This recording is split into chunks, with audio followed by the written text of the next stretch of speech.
الشیطان الرجیم بسم اللہ الرحمن الرحیم۔ شروع کرتی ہوں اپنے اللہ کے بابرکت نام کے ساتھ جو بہت مہربان نہایت رحم فرمانے والا ہے۔ آج کا جو میرا ٹاپک ہے وہ ہے تربوز، جس کو انگلش میں واٹر میلن کہتے ہیں۔ اللہ پاک کا جتنا بھی ہم شکر ادا کریں کم ہے، اس کے نعمتیں بے شمار ہیں جن کو ہم بیان نہیں کر سکتے۔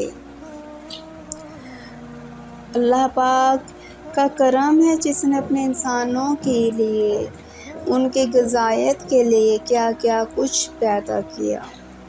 وہ بہت عظیم ذات ہے، وہ اپنے بندوں کا ہمیشہ ہی اچھا سوچتا ہے۔ آج ہم واٹر میلن کے بارے اس میں کیا کیا چیزیں، کیا کیا فوائد ہیں اس کی کیا غذائیت ہے۔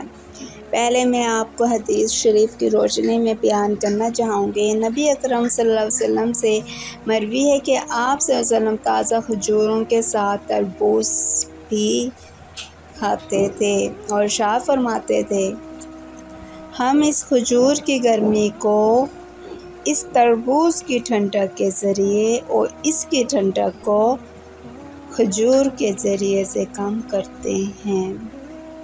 اس کے علاوہ تربوز کے بارے میں اور بھی بہت سی حدیث شریف بیان ہوئی ہیں۔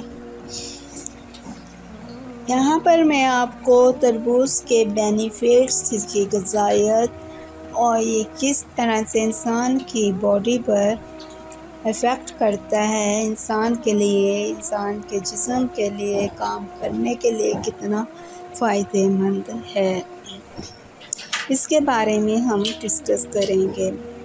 یہ موسم گرما کا خاص تحفہ ہوتا ہے انسانوں کے لیے، جو کہ اللہ پاک نے انسانوں کے لیے یہ موسم گرما کی شدت سے بچنے کے لیے قدرت کا عظیم تحفہ ہے۔ معدے کی حرارت کو زائل کرتا ہے۔ کثرت تذابیت معدہ، یعنی کہ جب معدے میں اکثر اوقات ہو جاتا ہے، انسان اسپائسی فوڈ کھاتے ہیں، انہیلدی فوڈ کھا لیتے ہیں، جس کی وجہ سے اسٹامک میں اور جو خوراک کی نالی ہے اس میں جلن ہونا شروع ہو جاتی ہے، بد ہضمی ہوتی ہے۔ اگر آپ تربوز کا استعمال کریں تو معدے میں جتنی بھی زیادہ جلن یا بد ہضمی ہوتی ہے، یہ اس کے لیے کافی فائدہ مند ہے۔ پھر نیکسٹ آ جاتا ہے ہائی بلڈ پریشر کو کنٹرول کرتا ہے۔ جن لوگوں کو ہائی بلڈ پریشر کا پرابلم ہوتا ہے وہ بھی تربوز کا استعمال لازمی کریں، کیونکہ ان کے لیے یہ کافی مفید ہے۔ اسی طرح سے امراض جگر میں بھی کافی فائدہ مند ہے۔ یہ پیشاب آور بھی ہے، یعنی کہ جب آپ لوگوں نے یہ چیز نوٹ کی ہوگی کہ جب تربوز کھاتے ہیں تو بار بار واش روم میں جانا پڑتا ہے، یورین بہت زیادہ ہوتا ہے۔ اب کچھ لوگوں کو پرابلم ہوتا ہے یورین کا، اگر وہ لوگ اس کا یوز کریں تو ان کا کافی حد تک یورین کا پرابلم کنٹرول ہو جاتا ہے۔ دیکھیے کتنا کچھ تربوز سے ہم حاصل کر سکتے ہیں، جبکہ اگر ہم بازار سے پرچیز کریں تو کافی کاسٹلی پڑ جاتی ہیں۔ اسی طرح سے اگر آپ تربوز گھر پہ کھا رہے ہیں، اس کا جو چھلکا ہے، اندر کے سائڈ کا جو لائٹ گرین کا نیچے کا ہوتی ہے موٹی لیئر جو ہارڈ ہوتی ہے، وہ آپ نے یوز کرنی ہے ٹوٹی فروٹی کے لیے۔ اس کے علاوہ جدید تحقیق کے مطابق اس میں پانی کی مقدار 93% پائی جاتی ہے، جبکہ اس میں وٹامن اے، سوڈیم، پوٹاشیم اور آئرن کی مناسب مقدار بھی اس میٹھے اور خشک ذائقہ پھل کا حصہ ہے۔ جو تربوز ہوتا ہے وہ کھیرے اور ککڑی سے بھی زیادہ زود ہضم ہوتا ہے۔ معدے میں جتنی بھی خلط موجود ہوتی ہے اسی خلط میں جلد تبدیل ہو جاتا ہے۔ اب اس کو ہمیں کس ٹائم کھانا چاہیے یہ بھی بہت زیادہ اہمیت کا عامل ہے۔ اس کو آپ ہمیشہ کھانا کھانے سے پہلے کھائیں۔ جیسے آپ نے لنچ کرنا ہے، لنچ سے آپ 2 گھنٹے پہلے کھا لیں یا 1 گھنٹہ پہلے کھا لیں، لیکن اس کو کبھی بھی کھانا کھانے کے بعد نہیں کھانا، کیونکہ اس میں پانی کی مقدار بہت زیادہ ہوتی ہے۔ اگر آپ اس کو کھانا کھانے کے بعد کھائیں گے تو اسٹامک میں ایک عجیب و غریب سا ہیوی آپ کو فیل ہونے لگے گا۔ اس لیے اس کو جب آپ کھانا کھانے سے پہلے کھائیں، کھانا کھانے کے بعد اگر کھاتے ہیں تو یہ متلی کا باعث بنتا ہے، وامٹنگ وغیرہ ہو جاتی ہے اور موشن وغیرہ کا بھی باعث بنتا ہے۔ اسی وجہ سے کہا جاتا ہے کہ جو تربوز ہے کھانا کھانے سے پہلے کھانا چاہیے، کھانا کھانے کے بعد کبھی نہ کھائیں۔ چھوٹی چھوٹی سی باتیں اگر ہم ان کو فالو کریں تو بہت سی ہم چیزوں سے، نقصان دہ چیزوں سے بچ سکتے ہیں۔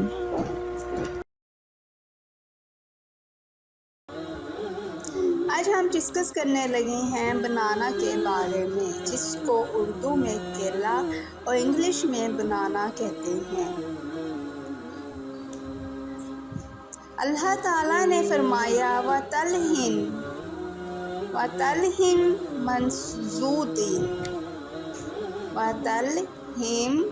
منضود تا پتا کیلے۔ اب یہاں پر کچھ اس طرح سے آیا ہے کہ کچھ جو ماہرین تھے ان کا کہنا ہے طلحہ سے کیلا ہی مراد لیا جاتا ہے، یعنی کہ جو طلحہ ہے اس کو کیلا ہی کیلے کے ہی معنی لیے جاتے ہیں، اور جو منضود ہے، منضود کا مطلب ہے ایک دوسرے سے اس طرح ملے ہوئے جیسے کنگھی کے جو تندے ہوتے ہیں آپس میں جڑے ہوتے ہیں، آپس میں ایک دوسرے کے ساتھ جڑے ہوئے رہنا۔ کچھ لوگوں کو رہتا ہے یہ پھیپھڑوں میں کوئی مسئلہ ہو جاتا ہے، خراش محسوس ہوتی ہے، جو کھانسی ہے، کھانسی ہوتی پھیپھڑوں کی وجہ سے ہے، اگر کوئی انفیکشن ہو جائے، چیسٹ انفیکشن ہو جائے، اس وجہ سے جب کھانسی ہو جائے تو آپ لوگ کھانسی ہو تو فوراً ہی کیلا وغیرہ کا استعمال کریں۔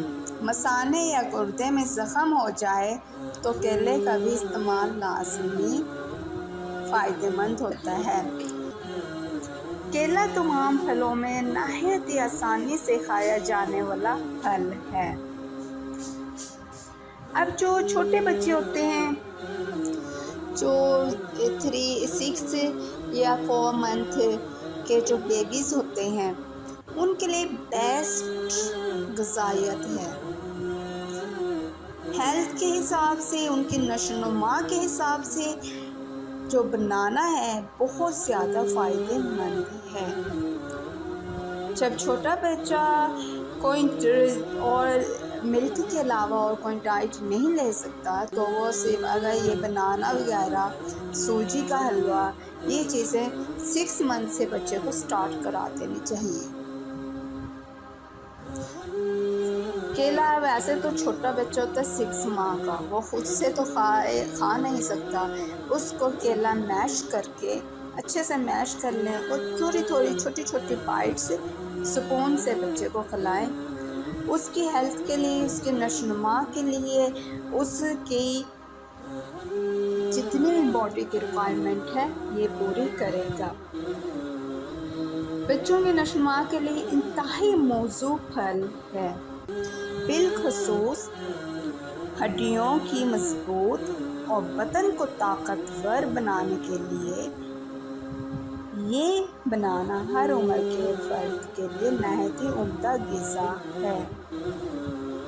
یہ صرف بچوں کی نشو و نما کے لیے ہی کافی نہیں ہے، یہ ہم جو بڑے ہیں، ہماری باڈی دن بھر میں پتہ نہیں کتنا ورک کرتی ہے، تھکاوٹ ہو جاتی ہے، انسان تھک جاتا ہے، انسان اگر دن میں صرف 2 بناناز کھا لے، 3 کھا لے، 1 کھا لے، یہ ہمارے جتنے بھی دن بھر کی تھکاوٹ ہے اس کو دور کرے گا، اور بچوں کی نشو و نما کے لیے تو بہترین پھل ہے، جو بچوں کی ہڈیوں کو بھی مضبوط کرتا ہے، اس کے بدن کو طاقتور بناتا ہے، اور بچوں کے نشو و نما میں بہت اہم کردار ادا کرتا ہے۔ چہرے کو بشارت، رونق اور تازگی بخشتا ہے۔ اب میں نے یہاں پہ آپ کو بینیفٹس کتنے بتا دیے ہیں، اس کی غذائیت کے بارے میں بتایا، اس کے بینیفٹس کے بارے میں بتایا کہ یہ کتنا اس کے فائدے ہیں، تو اس کو لازمی اپنے روٹین کا آپ لوگ حصہ بنائیں اور اللہ کا شکر ادا کریں کہ اللہ پاک نے ہم پر کرم کیا ہے، جس نے ہمیں اتنی وافر مقدار میں پتہ نہیں کتنے فروٹس ہمارے لیے زمین پر اتارے ہیں۔ یہ اللہ ہی کا کرم ہے، جس نے اپنے انسان کو اس دنیا میں بھیجا، اس کی صحت کے لیے، اس کی غذائیت کے لیے بھی کیا کیا کچھ پیدا کیا۔ یہ شکر ادا کرتے ہیں ہم اللہ پاک کا۔